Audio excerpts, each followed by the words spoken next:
ચલો હવે આપણે લોકો સ્ટાર્ટ કરીએ છીએ ગાઈઝ ઉદાહરણ નંબર 23. ચલો આવી જાઓ ગાઈઝ, ઉદાહરણ નંબર 23 અને એનું નામ છે તરાના અને જીનીશા. શું કે છે સમજવાની એક વખત કોશિશ કરો કે તરાના અને જીનીશા એક પેઢીના ભાગીદારો છે. તારીખ 31/3/17 તેમની પેઢીનું પાકું શરીર તમને નીચે મુજબ આપ્યું છે. અહીંયા આપણે તમને બધાને ખબર છે કે દાખલાની શરૂઆત ઓલવેઝ આપણે ક્યાંથી કરી છે ફ્રેન્ડ્સ? મૂડી લખીને. તો ચાલો લખો મૂડી ખાતે જમા બાજુ બાકી આગળ લાવ્યા. તરાનામાં કેટલા? 1,90,000 અને જીનીશામાં 1,21,000. ક્લિયર બધાને ફ્રેન્ડ્સ? પહેલા તો બીજું આપણી પાસે છે રોકડ અને બેંક. તો ચલો જુઓ છીએ રોકડ અને બેંકમાં કેટલા રૂપિયા છે આપણી પાસે? 40,000. લખો છીએ રોકડ અને બેંક ખાતે ઉધાર બાજુ બાકી આગળ લાવ્યા 40,000. બાકી આગળ લાવ્યા 40,000. ક્લિયર બધાને ફ્રેન્ડ્સ? ઓકે, આગળ પેલો હવાલો 1/4/2017 તેઓએ રિહાનને નવા ભાગીદાર તરીકે દાખલ કર્યો. પ્રવેશની શરતો નીચે મુજબ નક્કી કરવામાં આવી. પહેલું, રિહાન મૂડી તરીકે 2 લાખ અને તેના ભાગને પાઘડી પેટે રોકડા કેટલા લઈ આવશે? 18,000. ચલો મૂડી તરીકે 2 લાખ રૂપિયા રોકડા રિહાન લઈ આવે તો ધંધામાં રોકડ આવે તો ઉધાર. રોકડ અને બેંક ખાતે ઉધાર બાજુ લખો ગાઈસ 2 લાખ રૂપિયા. સામેના ખાતાનું નામ રિહાનના મૂડી ખાતે.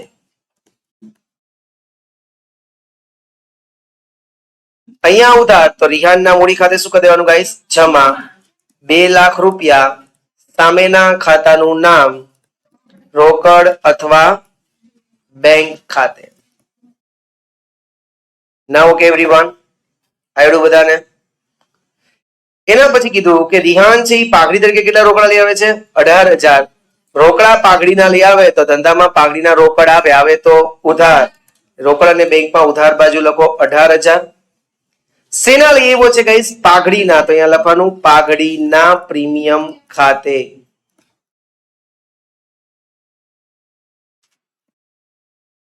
ક્લિયર બધાને એવરીવન? હવે જુઓ ગાઈસ, સમજવાની વાત એ છે કે પાઘડીના રૂપિયા તો લઈ આવ્યો, પણ આ રૂપિયા આપણે કોને દેવાના? જૂના ભાગીદારોને. કયા પ્રમાણમાં? ત્યાગના પ્રમાણમાં. તો જો જે દાખલામાં નવું પ્રમાણ આપ્યું છે, હા દાખલામાં જુઓ તમને નવું પ્રમાણ આપ્યું છે. કેટલું? 4/3/3. જૂનું પ્રમાણ નથી આપ્યું, પણ જૂનું પ્રમાણ કેટલું હોય? કઈ ન કહેતો. 1/1. લખો સૌથી પહેલા વર્કિંગ નોટ નંબર 1, ત્યાગનું પ્રમાણ.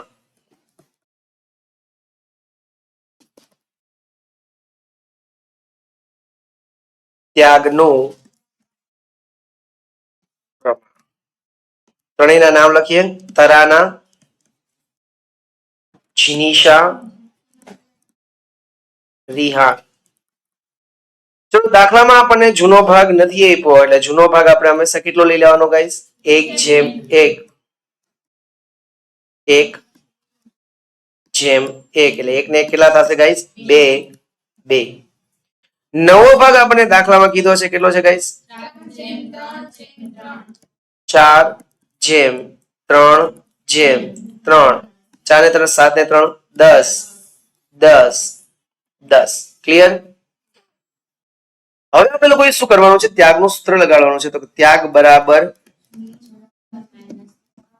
જૂનો ભાગ માઇનસ નવો ભાગ. વાત કરીએ આપણે તરાનાની. તરાનાનો જૂનો ભાગ કેટલો છે? 1/2. નવો ભાગ કેટલો છે? 4/10. તો હવે આપણે ફ્રેન્ડ શું કરશું કે અહીંયા છેદમાં 10 2 છે, નાના છેદમાં 10 છે. તો પેલા 2 નો ઘડિયો બોલો છીએ. 2 1 2 2 2 4 2 3 6 2 4 8 2 5 10. તો આ 2 ને આપણે 5 વડે ગુણીએ તો 10 થઈ જાય કે નહીં? અને આ તો ઓલરેડી 10 છે, તો અહીંયા કઈ કરવાનું નહીં. તો ઉપર નીચે કેટલાથી ગુણ દઈએ? 5 5 વડે. તો શું થાય? ગુણો છે 5 1 5 5 2 10 માઇનસ 4/10. એટલે 5 માંથી 4 જાય તો કેટલા થાય? 1/10. શું આવ્યો ફ્રેન્ડ્સ? ત્યાગ. ક્લિયર બધાને? એવી જ રીતના આપણે કરીએ જીનીશાનું. ચલો જીનીશાનો જૂનો ભાગ કેટલો છે? 1/2 માઇનસ 3/10. તો આને પણ ઉપર નીચે આપણે કેનાથી ગુણવા પડશે? 5 5 વડે. ઉપર જેમ કર્યું હોય એમ.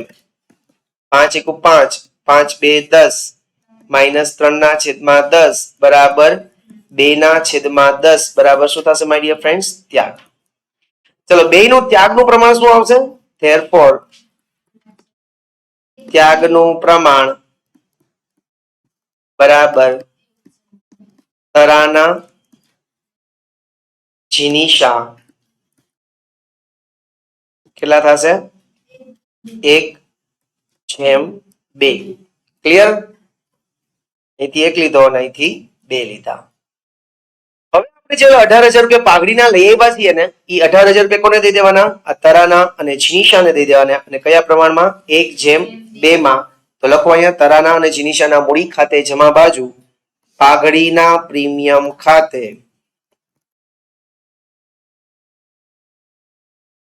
કાઉન્સમાં લખજો 1/2. 18,000 ને વેચો તો કેટલા થાય? 6,000 અને 12,000. ક્લિયર બધાને ફ્રેન્ડ્સ? આવડ્યું કે નો આવડ્યું એવરીવન? આવડ્યું ને? શું થયું? 18,000 ઉપર અત્યારે નો જ કરાય ને શિયાળામાં. વરજ છે કે? ચલો એના પછી આગળ. ચલો આગળ જુઓ.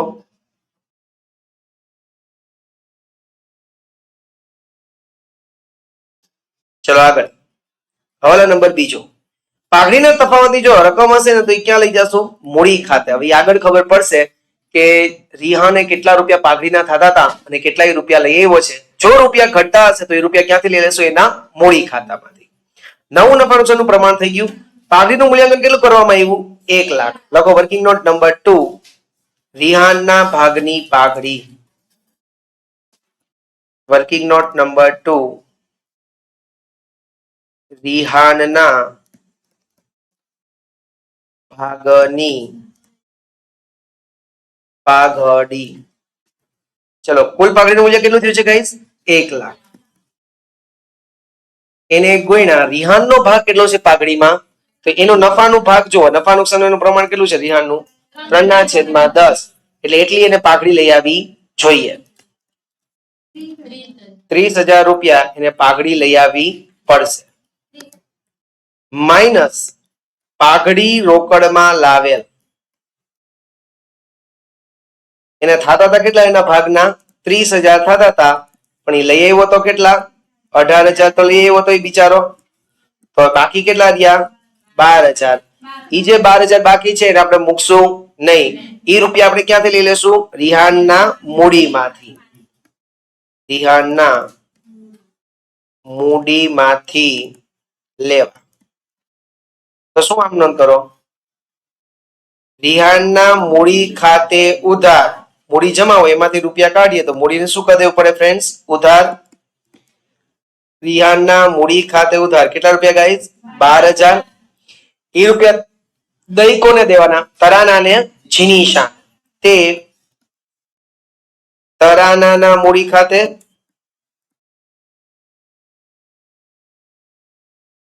તે જીનિશાના મૂડી ખાતે કાઉન્સમાં લખજો ત્યાગનું પ્રમાણ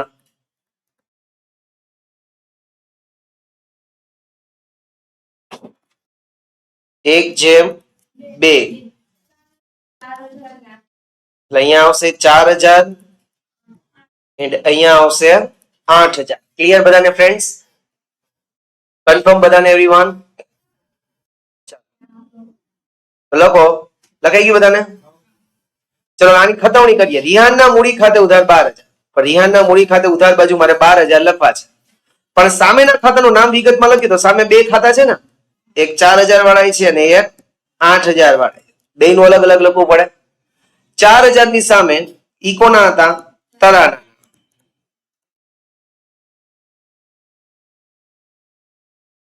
અને 8,000 કોનું હતું સામેના ખાતાનું નામ? જીનિશાના.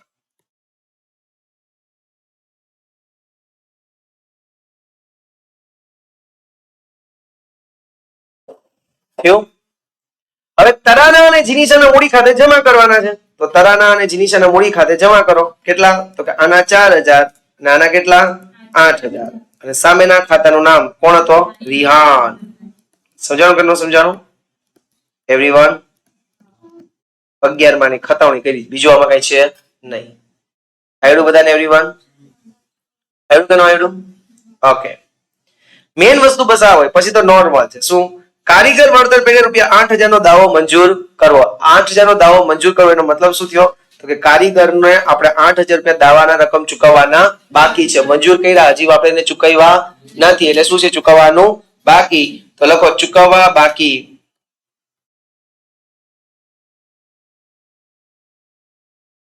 કારીગર વળતર દાવો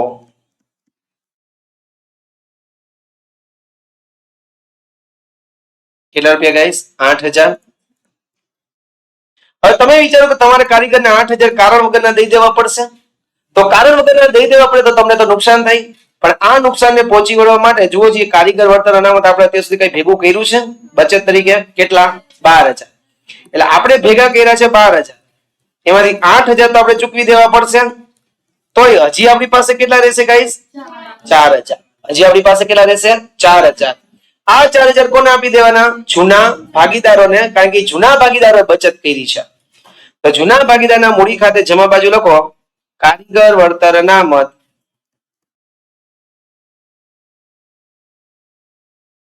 કયા પ્રમાણમાં દેવાના? જૂના. ત્યાગનું પ્રમાણ ખાલી પાઘડીમાં જ આવે, બાકી બધે કયું પ્રમાણ આવશે? જૂનું પ્રમાણ. અને એ કઈ પાઘડી? નવા ભાગીદાર વાળી. ઓકે. તો 4,000 ને 1/1 માં વેચો એટલે કેટલા થાય ફ્રેન્ડ્સ? 2,000 અને 2,000. ક્લિયર બધાને? એવરીવન આવડ્યું? એના પછી આગળ રોકાણ ₹48,000 માં જીનીસા લઈ જાય છે. ચલો, જીનીસા રોકાણ લઈ જાય છે તો લેનારના મૂડી ખાતે ઉધાર થાય. એટલે જીનીસાના મૂડી ખાતે ઉધાર કરો 48,000. સામેના ખાતાનું નામ શું લઈ જાય છે? રોકાણો લઈ જાય છે. એટલે અહીંયા શું લખવાનું? રોકાણો ખાતે. 48,000 માં રોકાણો લઈ જાય છે એટલે સામેના ખાતાનું નામ લખશું રોકાણો ખાતે. ક્લિયર બધાને ફ્રેન્ડ્સ? 48,000 માં રોકાણ લઈ દીધું. જુઓ, પેલા રોકાણો હતા કેટલાના? 50,000. 50,000 ના હતા. લઈ કેટલામાં ગઈ? 48,000 માં. તો 2,000 નું શું થયું? ધંધાને નુકસાન. હવે આ 2,000 નું ધંધાને નુકસાન થાય છે રોકાણનું. તો આ નુકસાનને પહોંચી વળવા માટે એને ભૂતકાળમાં કઈ રોકાણ વધઘટ ફંડ બનાવ્યું છે? હા. કેટલા રૂપિયા બનાવ્યું હતું? 4,000. એટલે 4,000 ફંડ બનાવ્યું હતું. એમાંથી 2,000 નું નુકસાન આપણે કાઢી નાખીએ તો હજી આપણી પાસે કેટલા પડ્યા રહેશે? 2,000. તો આ 2,000 રૂપિયા આપણે કોને આપી દેશું? જૂના ભાગીદારોને. કયા પ્રમાણમાં? જૂના પ્રમાણમાં. તો લખો ગાઈસ રોકાણ વધઘટ ભંડોળ. રોકાણ વધઘટ ભંડોળ કયા પ્રમાણમાં? 1/1 માં વેચો તો કેટલો થાય ગાઈસ? 1,000 ને 1,000. 2,000 વેચો તો ને, તો 1/1 માં વેચો એટલે 1,000. ક્લિયર? આવડું બધાને? એવરીવન ચલો, એના પછી આગળ મળવાનું બાકી વ્યાજ 6,000 નોંધાયેલ નથી. તો આ વ્યાજ છે 6,000 કેવું છે? મળવાનું બાકી. તો મળવાનું બાકી હોય તો પહેલી અસર આવડવી જોઈએ. ધંધાની શું કહેવાય? મિલકત. લેણું થઈ જાય ને. તો લખો મિલકત લેના બાજુ મળવા બાકી રોકાણોનું વ્યાજ કેટલા રૂપિયા? 6,000. વ્યાજ મળવાનું બાકી છે. આજે આપણને ખબર પડે કે હોય વ્યાજ તો મળવાનું બાકી છે. આપણે તો ચોપડામાં લખ્યું નથી, તો હવે આપણે એને લખી દઈએ તો આપણે શું થઈ જાય? આવક, ફાયદો. પુનઃ મૂલ્યાંકન ખાતે જમા બાજુ લખો 6,000 રૂપિયા મળવા બાકી રોકાણોનું વ્યાજ.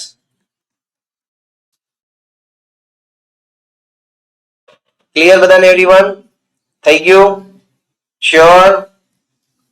ચલો, એના પછી આગળ લેણદારોએ લખેલી દેવીઓની ₹10,000 સ્વીકારેલ જે ચોપડે નોંધવાની બાકી છે. લેણદારોએ હુંડી લખી. ચલો, લેણદારો કેટલાના હતા જુઓ છીએ? 30,000. એને આપણી ઉપર 10,000 ની હુંડી લખી નાખી. એટલે આપણી પાસે બે ચોપડા હોય, એક લેણદારનો ચોપડો હોય ને એક દેવી હુંડીનો ચોપડો હોય.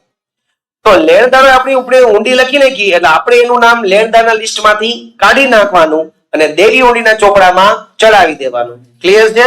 તો લેણદારો કેટલા આપ્યા છે? 30,000. લખો જોઈએ. મૂડી દેવા બાજુ લખો લેણદારો 30,000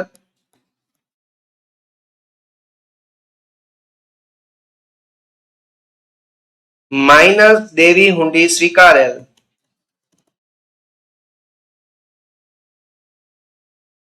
કેટલા રૂપિયા ગાઈસ? 10,000. એટલે બાર કાઢો કેટલા? 20,000. અને દેવી હુંડી છે ન્યા ને ન્યા જ હોય. દેવી હુંડી કેટલા રૂપિયા? 10,000. કારણ કે જૂની નથી આપી, બાકી જૂની આપી હોત તો એમાં આપણે આને શું કરતે? પ્લસ કરી દે. સ્વાધ્યાયનો એક દાખલો છે સેમ ટુ સેમ આના જેવો, એમાં દેવી હુંડી તમને આપી છે, એમાં આને શું કરી દેવાના? પ્લસ કરી દેવાના. ક્લિયર બધાને એવરીવન? થયું? એના પછી આગળ જમીન મકાનની ચોપડે કિંમત એની બજાર કરતા 20% કેવી છે? ઓછી છે.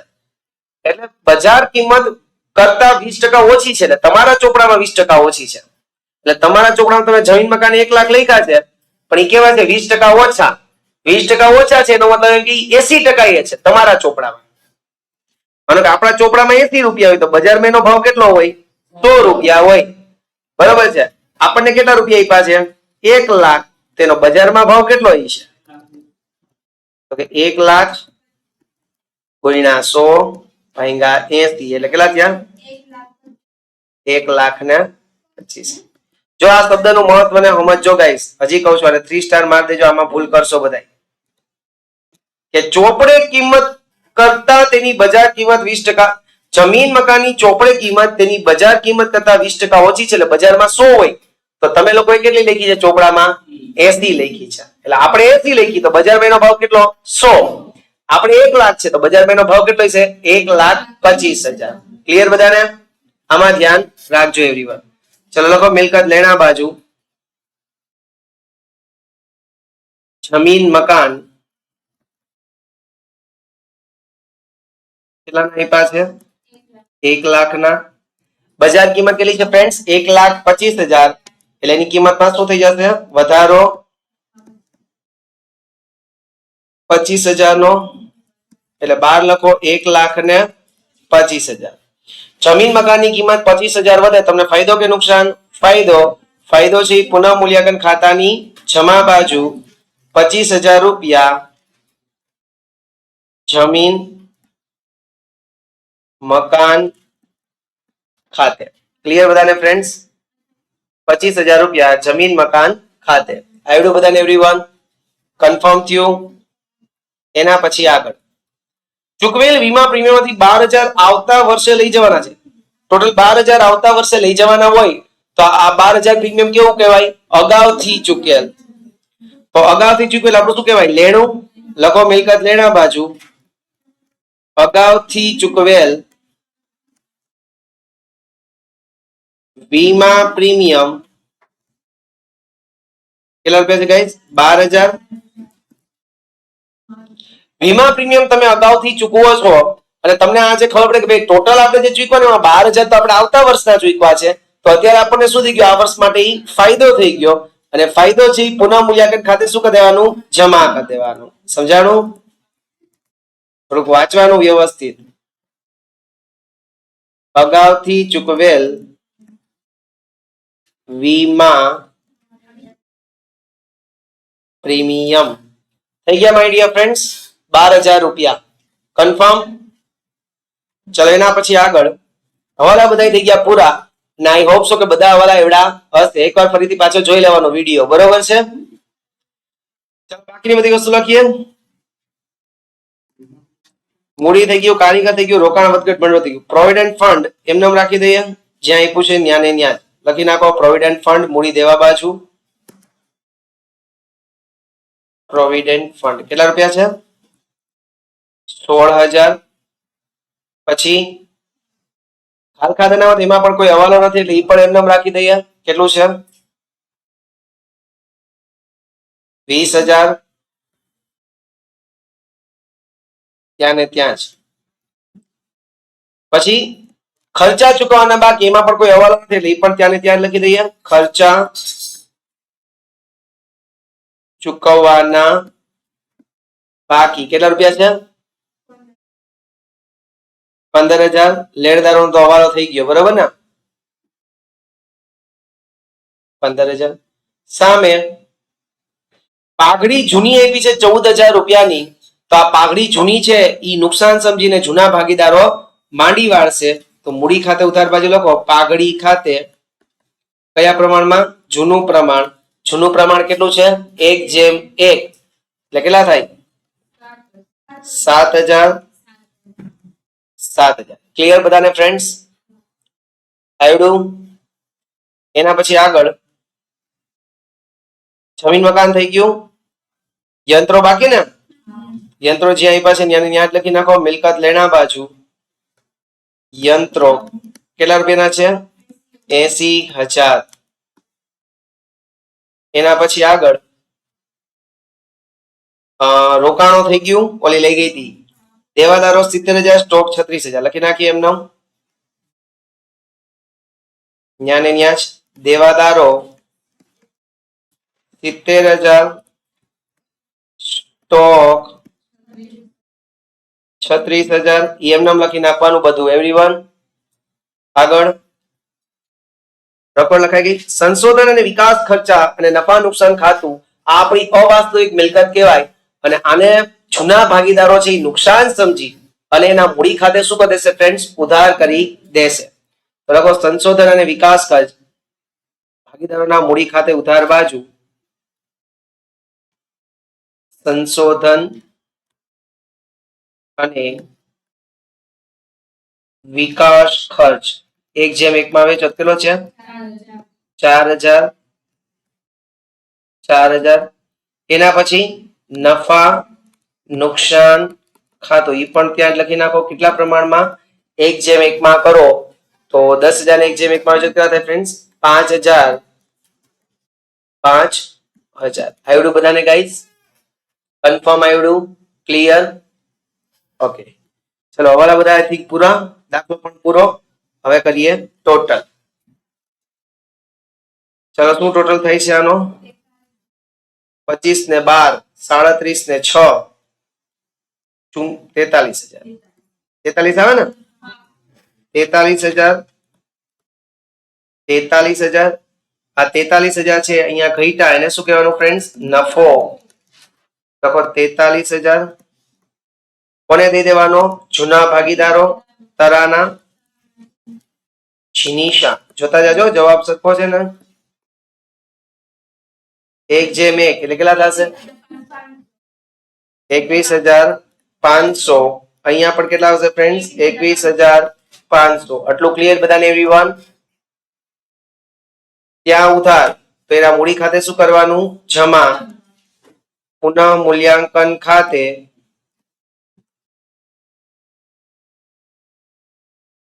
21,500. 21,500. ચલો હવે ટોટલ કરીએ બધા સાઈડ નો. જમા બાજુનો ટોટલ કરો ગાઈસ. કેટલો થાય છે આનો? તરંગનો 2,24,500. 2,24,500. અહીંયા લખું 2,24,500. ચલો એમાંથી આ માઇનસ કરો ત્રણેયને. બાકી આગળ લઈ ગયા કેટલા? 2,08,500. ચલો આનો જીનીસાનો ટોટલ કરો એવરીવન. 1,65,500. અહીંયા લખી નાખો 1,65,500. એમાંથી આ બધું માઇનસ કરો. કેટલા? 1,01,500.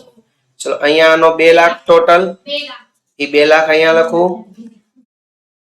પછી 1,88,000. થયું બધાને? સમજાણું એવરીવન? ચલો મૂડી આખરની મૂડી કહેવાય. ક્યાં લખાય? મૂડી દેવા બાજુ લખો મૂડી તરાના જીનીશા રિહાન 2,08,500, 1,01,500 અને 1,88,000. ક્લિયર બધાને એવરીવન? ચલો હવે રોકડ અને બેંક ખાતું બંધ કરીએ. 2,58,000, 2,58,000 અહીંયા બાકી આગળ લઈ ગયા 2,58,000. લખો અહીંયા રોકડ અથવા બેંક 2,58,000. 58,000 હતા ને? કરો બંનેનો ટોટલ 5 લાખ. અહીંયા એટલો આવે છે. Confirm everyone? તો એક વખત ટોટલ કરી લેજો. લાગે બાગે લોહી ની ધાર, આપણી ઉપર નામ નહીં. હે સાચું છે ને? કન્ફર્મ ને? Okay, enough for today. We will meet tomorrow. Till then, Jai Hind, Jai Bharat, Jai Dwarkadhish.